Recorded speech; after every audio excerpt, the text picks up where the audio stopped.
ભગવાન શિવ તો ભોળાનાથ છે. જે પણ સાચા મનથી મહાદેવનું સ્મરણ કરે છે તેને શિવજી પોતાના સાનિધ્યમાં રાખે છે. શાસ્ત્રોમાં ઉલ્લેખ છે કે દેવ હોય કે દાનવ, બધાએ જ શિવજીની ઉપાસના કરીને વરદાન પ્રાપ્ત કર્યા છે. પરંતુ શિવજીની અસીમ કૃપા માટે વિવિધમુખી રુદ્રાક્ષ ધારણ કરવાનો પણ મહિમા રહેલો છે.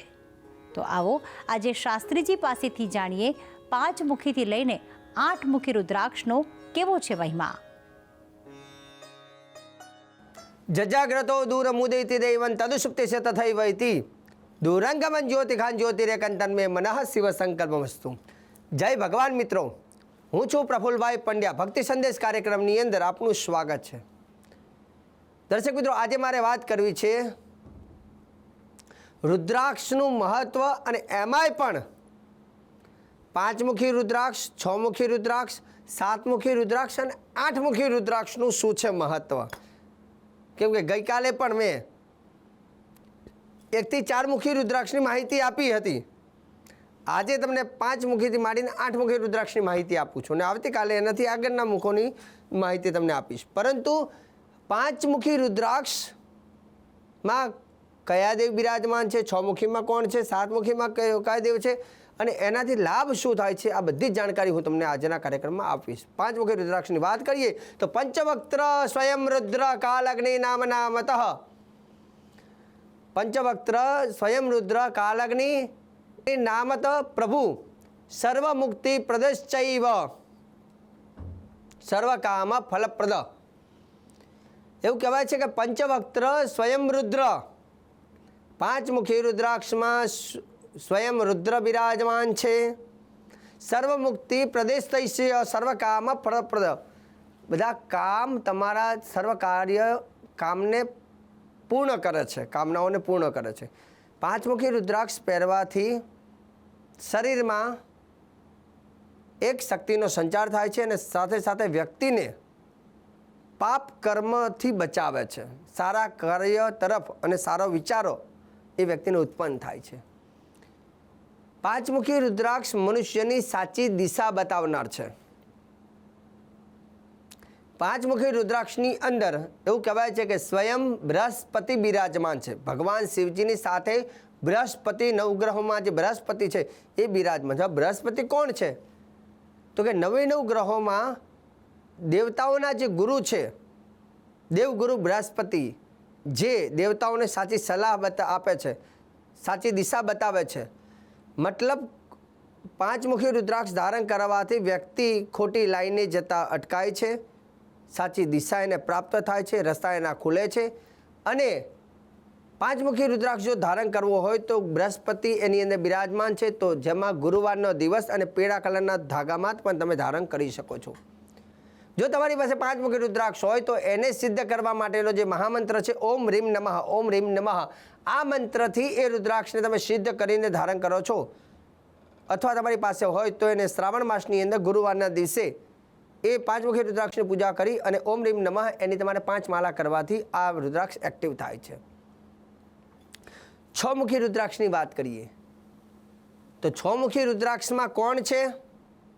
તો 6 મુખી રુદ્રાક્ષમાં શિવજીના પુત્ર કાર્તિક સ્વામી બિરાજમાન છે. ષડવક્ત્ર કાર્તિકેયસ્તો ધારણા દક્ષિણે ભૂરે બ્રહ્મ હત્યાદિકૈ પાપૈ મુચ્યતે નાત્ર સંશય. શાસ્ત્ર કહે છે કે 6 મુખી રુદ્રાક્ષમાં શિવજીના પુત્ર કાર્તિક સ્વામી બિરાજમાન છે. અને 6 મુખી રુદ્રાક્ષ પહેરવાથી શું લાભ થાય? તો કે મેધા વૃદ્ધિ, વિદ્યા, એજ્યુકેશન, ભણતરમાં ફાયદો, ભૌતિક સુખ, દરિદ્રતા નષ્ટ, શત્રુ મુક્તિ અને વિજયી ભવ. મેન વસ્તુ છે વિજયી ભવ.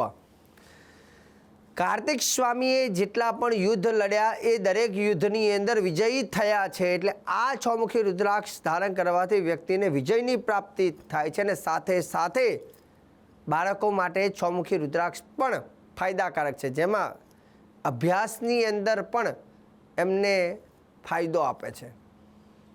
સાથે સાથે અમુક બાળકો બહુ આળસુ હોય, બહુ આળસુ એટલે અને આળસુ બાળકોને પણ 6 મુખી રુદ્રાક્ષ એમને એક એનર્જી પ્રદાન કરે છે. 6 મુખી રુદ્રાક્ષને ધારણ કરવું હોય તો આ છમુખી રુદ્રાક્ષનું સંચાલન શુક્ર મહારાજ કરે છે, શુક્રદેવ જે ગ્રહોના છે. છમુખી રુદ્રાક્ષને સફેદ દોરાની અંદર ધારણ કરી શકાય, ચાંદીમાં પહેરી શકાય, શુક્રવારના દિવસે પહેરી શકાય. અને છમુખી રુદ્રાક્ષનો મહામંત્ર છે ઓમ રીમ હુમ નમઃ. ઓમ રીમ હુમ નમઃ, ઓમ રીમ હુમ નમઃ. આ મંત્રથી છમુખી રુદ્રાક્ષની પૂજન કરી શકાય. અને 11 માલા કરી એ રુદ્રાક્ષને પહેરવાથી પણ એનો તાકાત આપણને મળે છે. જે લોકોને 1 થી માંડીને 14 મુખી રુદ્રાક્ષ એક સાથે પહેરવા હોય તો આવી માલા એના ગળામાં આવે, જેમાં 1 મુખી હોય, 2 મુખી હોય, 3 મુખી, એને સિદ્ધ માલા કહેવામાં આવે છે. જે બધા રુદ્રાક્ષ પહેરીએ તો બધો ફાયદો થાય, અને 6 મુખી પહેરીએ તો એ જે વસ્તુમાં જે દેવ છે તેનું એ ફાયદો થતો હોય છે. હવે 6 મુખી રુદ્રાક્ષનું તો મેં તમને મહાત્મ્ય કહ્યું, પણ 7 મુખી રુદ્રાક્ષની હવે વાત કરી દઉં કે 7 મુખી રુદ્રાક્ષ શું લાભ આપે છે, એમાં કોણ બિરાજમાન છે. 7 મુખી રુદ્રાક્ષમાં લખ્યું છે સપ્તવક્ત્રો મહેશાની વ્યનંગો નામ નામતઃ ધારણા તસ્ય દેવેશી દરિદ્રો પીશ્વરો ભવેત. શાસ્ત્ર કહે છે કે 7 મુખી રુદ્રાક્ષને ધારણ કરવાથી આર્થિક લાભ થાય છે. આની જરૂર બધાને હોય. 7 મુખી રુદ્રાક્ષમાં સ્વયં બિરાજમાન છે મહાલક્ષ્મી. સમુદ્ર મથના જાદા જગદાનંદકારિકા હરિપ્રિયા ચ મંગલ્ય તાંચ શ્રીયમ બ્રવંદુનો. લક્ષ્મીજી જે સમુદ્રમાંથી ઉત્પન્ન થયા હતા, બધાને જે આનંદ થયો હતો, અને એ લક્ષ્મીજીની તાકાત 7 મુખી રુદ્રાક્ષમાં બિરાજમાન છે. એટલે 7 મુખી રુદ્રાક્ષ આર્થિક લાભ પ્રદાન કરનાર છે. ઘણા લોકો કહેતા હોય શાસ્ત્રીજી પૈસો આવતો નથી, ધન ટકતું નથી. તો ધનને લઈને જો રુદ્રાક્ષ પહેરવો હોય તો 7 મુખી રુદ્રાક્ષ પહેરી શકાય છે, જેમાં લક્ષ્મીજીનો વાસ છે. શુક્રવારના દિવસે પહેરી શકાય, લાલ દોરામાં ધારણ કરી શકાય. અને 7 મુખી રુદ્રાક્ષને સિદ્ધ કરવાનો મંત્ર પણ તમને કહું છું, ઓમ હુમ નમઃ, ઓમ હુમ નમઃ. આ મંત્રથી 7 મુખી રુદ્રાક્ષ સિદ્ધ કરી શકાય. આ 7 મુખી રુદ્રાક્ષને પહેરી શકાય, અથવા તમારી તિજોરીમાં પણ જ્યાં ધનનું સ્થાનક હોય ત્યાં પણ તમે મૂકી શકો છો. 7 મુખી રુદ્રાક્ષ દેવ સેવામાં પણ રાખી શકાય, જેથી રોજ લક્ષ્મીજીની પૂજા થાય. 7 મુખી રુદ્રાક્ષમાં ધનના દેવી લક્ષ્મીજી બિરાજમાન. જેમ ધનના દેવ કુબેર ભંડારી છે, તેમ ધનના દેવી મહાલક્ષ્મી છે. હવે વાત કરીએ 8 મુખી રુદ્રાક્ષની. તો 8 મુખી રુદ્રાક્ષમાં કોણ બિરાજમાન છે, અને 8 મુખી રુદ્રાક્ષને પહેરવાથી, દર્શન કરવાથી, સ્પર્શ કરવાથી કે પૂજન કરવાથી શું લાભ થાય છે એની જાણકારી પણ આપું છું. રુદ્રાક્ષ ચાષ્ટવક્ત્રસ્ય રુદ્રાક્ષસ્ય ચાષ્ટવક્ત્રસ્ય વસુમૂર્તિસ્ય ભૈરવઃ ધારણાતસ્ય પૂર્ણાયુ મૃતો ભવતી શૂલભૂત. 8 મુખી રુદ્રાક્ષની અંદર 8 ભૈરવ બિરાજમાન છે. કયા ભૈરવ? 8 ભૈરવ. એક ભૈરવ નહીં, પણ 8 ભૈરવ બિરાજમાન છે. અસિતાંગ ભૈરવ, રૂરુ ભૈરવ, ચંડ ભૈરવ, ક્રોધ ભૈરવ, ઉન્નત ભૈરવ, કપાલી ભૈરવ, ભીષણ ભૈરવ, સંહાર ભૈરવ. 8 પ્રકારના ભૈરવ જે છે, અષ્ટ ભૈરવ, જે 8 ભૈરવ 8 મુખી રુદ્રાક્ષમાં બિરાજમાન છે. અને ભૈરવ પહેરવાથી ભયમાંથી મુક્તિ આપે છે. 8 મુખી રુદ્રાક્ષ બીજા ઘણા ફાયદા છે. સ્વયં ભૈરવ છે, એટલે ભૈરવથી તો બધા ભાગે. ભૈરવથી માતાજીના અંગરક્ષક છે ભૈરવ. એમાં 8 ભૈરવ જે છે એ આમાં બિરાજમાન છે. રુદ્રાક્ષ ચાષ્ટવક્ત્રસ્ય વસુમૂર્તિસ્ય ભૈરવઃ. 8 મુખી રુદ્રાક્ષ જે ધારણ કરતો એની ઉપર ક્યારે તંત્ર, મંત્ર, નેગેટિવ વસ્તુ, આસુરી શક્તિ, આસુરી વિદ્યા, કંઈ પણ વસ્તુ થાય નહીં. આ પહેરો 8 મુખી રુદ્રાક્ષ એ દરેક આવી આસુરી શક્તિઓથી બચાવે છે. બીજા નંબરની વસ્તુ કે 8 મુખી રુદ્રાક્ષમાં ગ્રહની વાત કરીએ તો ભૈરવની સાથે કયો ગ્રહ આવે છે? રાહુ મહારાજ આ 8 મુખી રુદ્રાક્ષમાં બિરાજમાન છે.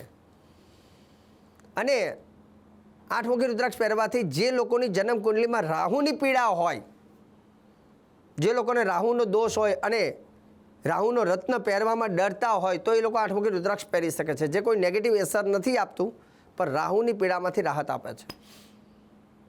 જે લોકોના જીવનની અંદર એક્સિડન્ટ, અકસ્માત, મારામારી, વિવાદ, ઝઘડા વગેરે થતું હોય, દુર્ઘટના થતી હોય, બહુ પડવાનું યોગ વધારે બનતું હોય, એક તકલીફ પતી નથી, બીજી પતી નથી, ત્રીજી રાહુની પીડા હોય, તો તે લોકો માટે 8મુખી રુદ્રાક્ષ સૌથી વધારે ફાયદાકારક છે.